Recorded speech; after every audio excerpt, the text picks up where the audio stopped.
Bonjour à toutes et à tous.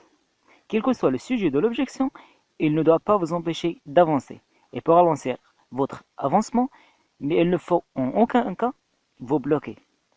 Il y a des objections communes que tout conseiller commercial peut les rencontrer. Il y a d'autres qui dépendent de chaque projet. Dans cette vidéo, on va voir le traitement de 10 objections les plus fréquentes. Alors on commence. La première objection.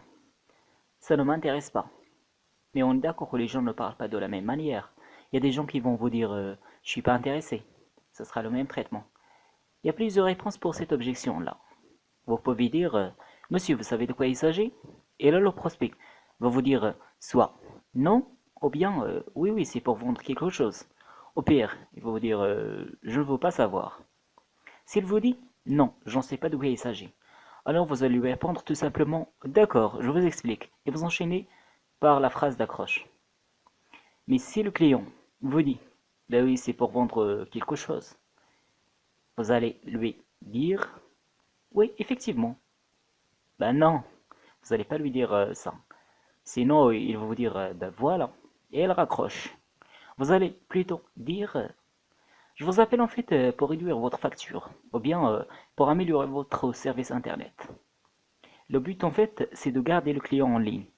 Et après, vous passez directement à la phase de découverte, en posant des questions. Mais maintenant, si le client vous dit je ne veux pas savoir, vous pouvez dire par exemple pourtant monsieur, vous savez que vous n'avez plus à payer aussi cher pour Internet. Vous aussi, vous avez le droit d'avoir des réductions sur votre ligne Internet. Vous pouvez vous baser sur cette idée-là pour construire votre phrase. L'essentiel, c'est que vous puissiez montrer au client qu'il a intérêt à vous écouter. Et après, vous enchaînez par la phrase d'accroche. Ne restez pas bloqué sur sa réponse. Votre réponse pour ça ne m'intéresse pas. Vous pouvez dire c'est normal, vous ne savez pas de quoi il s'agit. Je vous explique, vous allez voir, ça va vous intéresser. Et vous enchaînez par la phrase d'accroche.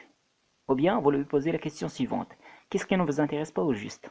Et là, la personne va vous montrer ce qui la dérange vraiment. Il vous donnera une autre objection plus sincère. Il vous dira par exemple je suis content avec ce que j'ai. Ou bien je n'ai pas le temps, etc. Et donc traiter l'autre objection. Ou bien une autre réponse, vous pouvez dire vous allez avoir un large choix. Ou bien gagner de l'argent, ça vous intéresse, n'est-ce pas? La deuxième objection, je n'ai pas le temps. Ou bien je dois sortir. Vous allez rencontrer cette objection normalement au début, après la présentation, la phrase d'accroche. C'est très simple. Vous allez répondre justement je serai bref. Ou bien je serai rapide. Et là, psychologiquement, une fois le client entend les mots rapide ou bref, il va vous dire d'accord, je vous écoute. S'il est gentil. C'est pour ça que vous ne devriez pas dire je ne vais pas vous prendre beaucoup de temps. Par exemple, le client ne doit pas entendre les mots négatifs, beaucoup ou temps, etc. Mais s'il n'a vraiment pas le temps, par exemple, il vous dit je n'ai pas le temps, c'est 16 heures, je dois aller chercher mes enfants à l'école. Vous n'allez pas insister. Vous allez lui dire d'accord, je vous appelle ultérieurement et vous appelez. La troisième objection, envoyez-moi une documentation. Normalement, le client veut juste se débarrasser de vous. Vous allez lui dire on vous l'a déjà envoyé. Si c'est vrai, ne mentiez pas. Et là, il vous répond par c'est quand ça? Vous allez lui dire il y a une semaine, il y a 10 jours, etc. Ou bien il va vous dire je n'ai rien reçu. Dans ce cas, vous allez lui dire c'est pour ça qu'on a changé notre stratégie commerciale. Maintenant, on vous appelle directement, comme ça on est sûr que l'information vous arrive. Et en plus, si vous avez des questions, je peux y répondre. Et par la suite, enchaîner la phase de découverte, sans attendre sa réponse. Mais ça, s'il vous lance cette objection au début, si c'est à la fin, c'est autre chose. C'est un signe de vente. Vous avez proposé votre offre, vous avez traité ces objections, et à la fin, il vous dit envoyez-moi de la documentation. Vous allez lui dire justement, monsieur, c'est comme ça qu'on procède. Là, je vous ai donné des informations et j'ai répondu à vos questions. Mais justement, tout ce que je vous ai dit, je vais vous l'envoyer par mail, noir sur blanc, par exemple. Imaginons que le client vous dit, vous arrête et vous dit stop, je n'ai rien dit encore. Ne m'envoyez rien, je ne suis pas d'accord. Ça fait un bon moment que vous discutez, et après il vous dit ça. Alors vous n'allez pas laisser tomber.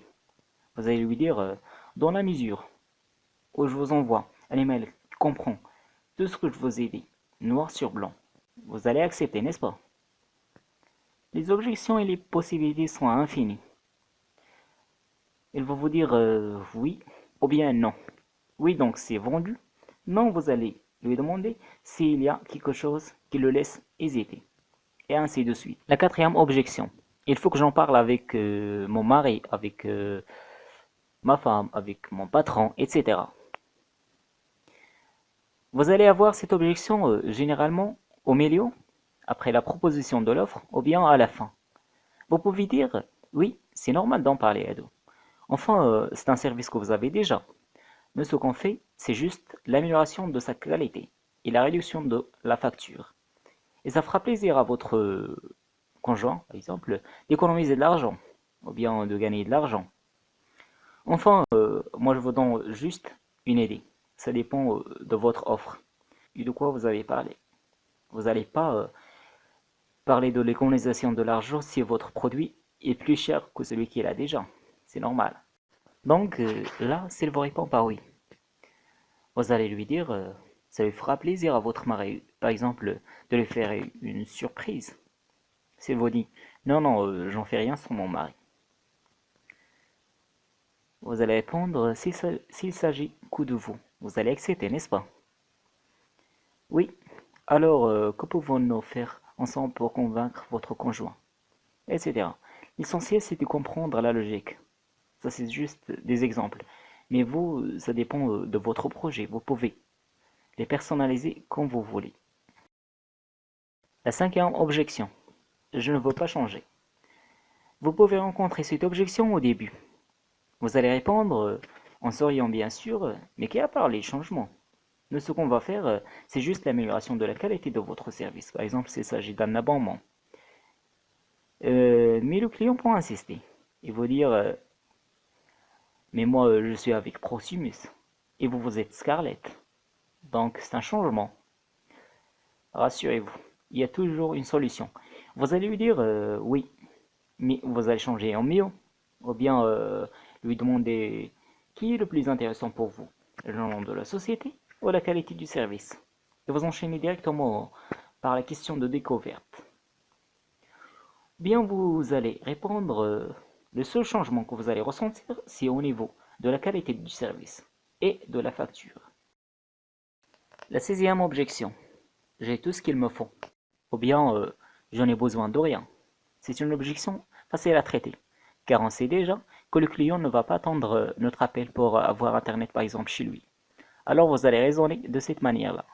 Vous allez dire, oui, je sais bien que vous n'avez pas attendu mon appel pour avoir une telle chose. En revanche, si je vous appelle aujourd'hui, c'est pour améliorer la qualité du service et réduire votre facture. Ensuite, enchaînez par les questions de découverte, car vous allez avoir cette objection juste après la présentation ou la phrase d'accroche. La septième objection. Je ne fais rien par téléphone. Oui, le client a toujours raison. Mais par contre, Notion ne fait pas tout par téléphone. C'est ce que vous allez lui expliquer. Rassurez-vous, monsieur.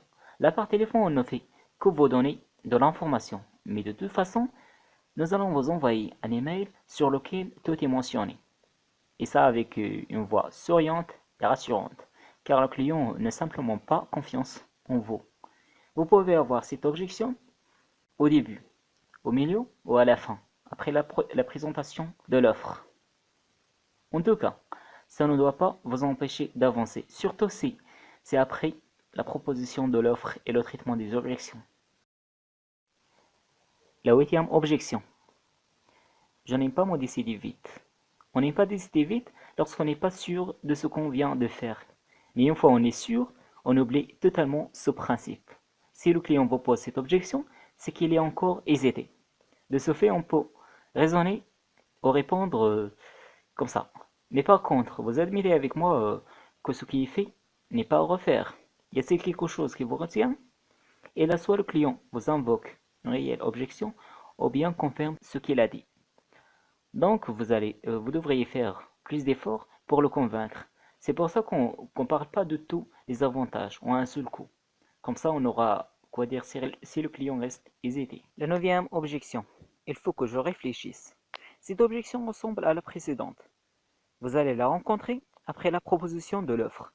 Et il est généré aussi par le fait que le client hésite encore. Vous devriez dire, dois-je comprendre qu'il y a quelque chose qui vous fait hésiter? Et vous ajoutez si vous voulez, je peux vous aider à réfléchir. Comme la précédente objection, s'il vous lance une réelle objection, vous allez la traiter. Sinon, vous devriez faire plus d'efforts pour le convaincre. La deuxième objection, ça m'intéresse, appelle-moi plus tard. La question qui se pose ici, c'est s'il est intéressé par l'offre. Alors pourquoi il vaut laisser ça au plus tard? Le client peut-être n'a pas le temps, ou bien il veut juste se débarrasser de vous. Lorsque vous le rappelez plus tard, il sera impossible à rejoindre.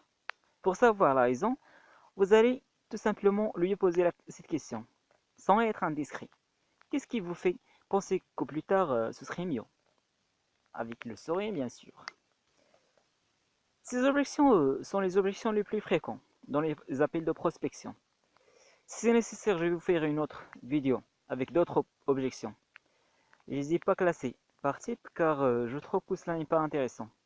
En tout cas, l'objection reste une objection sincère ou non fondée. En non fondée, il faut la traiter. C'est tout pour cette vidéo, je vous dis à bientôt et je vous souhaite une bonne chance. Au revoir.